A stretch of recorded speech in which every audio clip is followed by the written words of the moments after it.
The Book of Acts, chapter 22. Brethren and fathers, hear my defense before you now. And when they heard that he spoke to them in the Hebrew language, they kept all the more silent.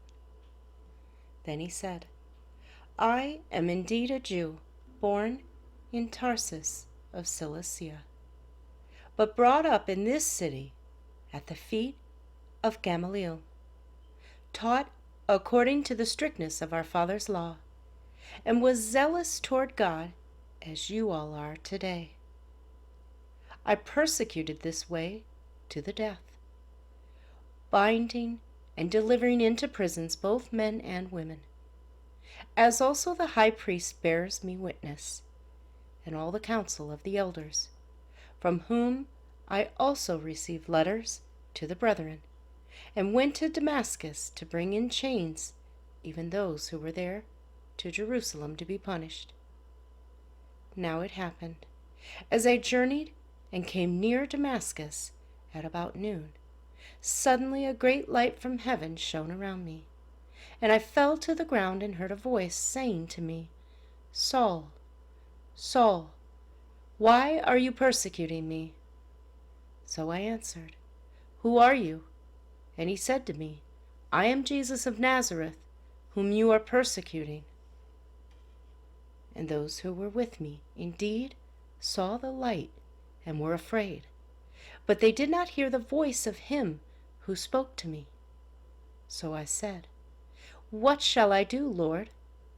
And the Lord said to me, Arise and go to Damascus, and there you will be told all things which are appointed for you to do. And since I could not see for the glory of that light, being led by the hands of those who were with me, I came into Damascus. Then a certain Ananias, a devout man according to the law, having a good testimony with all the Jews who dwelt there, came to me. And he stood and said to me, Brother Saul, receive your sight. At that same hour I looked up at him. Then he said, The God of our fathers has chosen you, that you should know his will, and see the just one, and hear the voice of his mouth. For you will be his witness to all men of what you have seen and heard. And now, why are you waiting? Arise and be baptized, and wash away your sins, calling on the name of the Lord. Now it happened, when I returned to Jerusalem and was praying in the temple, that I was in a trance, and saw him saying to me, Make haste and get out of Jerusalem quickly, for they will not receive your testimony concerning me. So I said, Lord, they know that in every synagogue I imprisoned and beat those who believe on you. And when the blood of your martyr Stephen was shed, I also was standing by, consenting to his death, and guarding the clothes of those who were killing him. Then he said to me, Depart, for I will send you far from here to the Gentiles. And they listened to him until this word. And then they raised their voices and said, Away with such a fellow from the earth, for he is not fit to live. Then, as they cried out and tore off their clothes and threw dust into the air, the commander ordered him to be brought into the barracks, and said that he should be examined under scourging, so that he might know why they shouted so against him. And as they bound him with thongs, Paul said to the centurion who stood by, Is it lawful for you to scourge a man who is a Roman and uncondemned? When the centurion heard that, he went and told the commander, saying, Take care what you do, for this man is a Roman. Then the commander came and said to him, Tell me, are you a Roman? He said, Yes. The commander answered, with a large sum I obtained this citizenship." And Paul said, "But I was born a citizen." Then immediately those who were about to examine him withdrew from him, and the commander was also afraid, after he found out that he was a Roman, and because he had bound him. The next day, because he wanted to know for certain why he was accused by the Jews, he released him from his bonds, and commanded the chief priests and all their council to appear, and brought Paul down and set him before them. Acts chapter 23. Then Paul, looking earnestly at the council, said, "Men and brethren, I have lived in all good conscience before God until this day."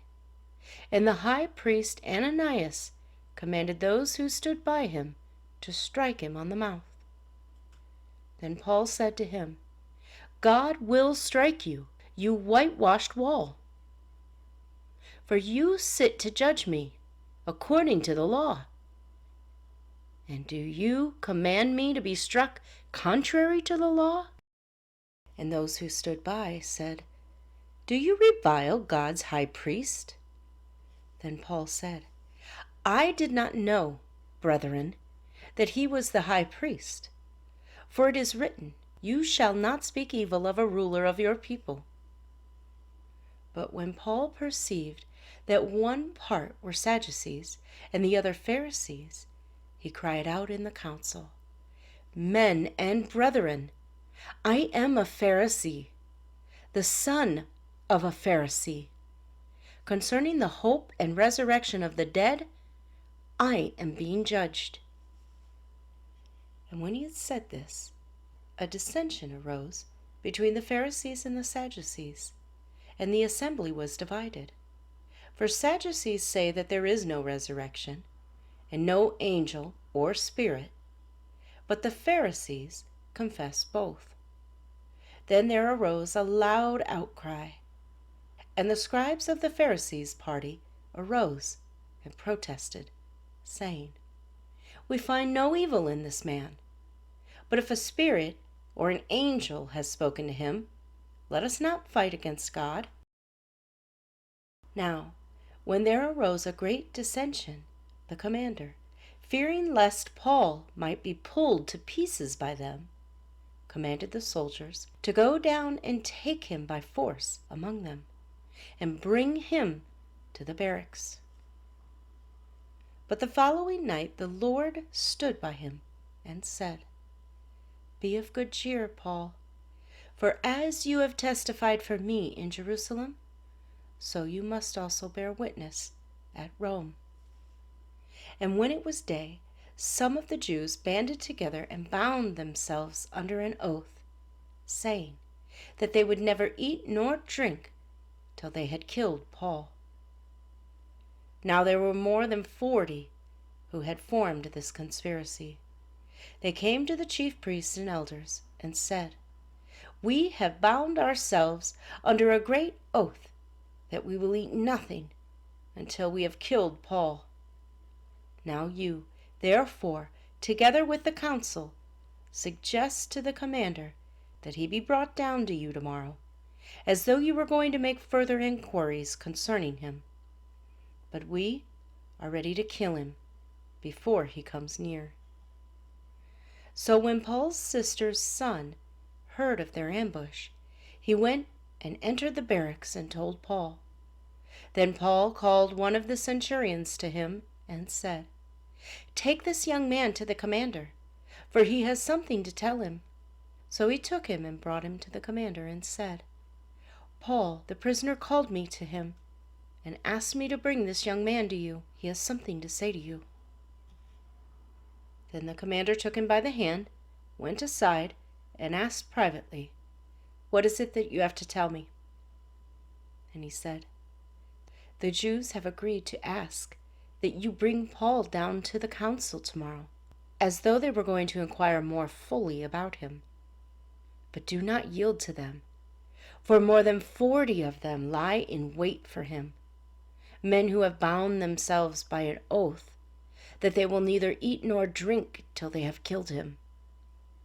And now they are ready, waiting for the promise from you." So the commander let the young man depart, and commanded him, "Tell no one that you have revealed these things to me." And he called for 2 centurions, saying, "Prepare 200 soldiers, 70 horsemen, and 200 spearmen, to go to Caesarea at the 3rd hour of the night, and provide mounts to set Paul on, and bring him safely to Felix the governor."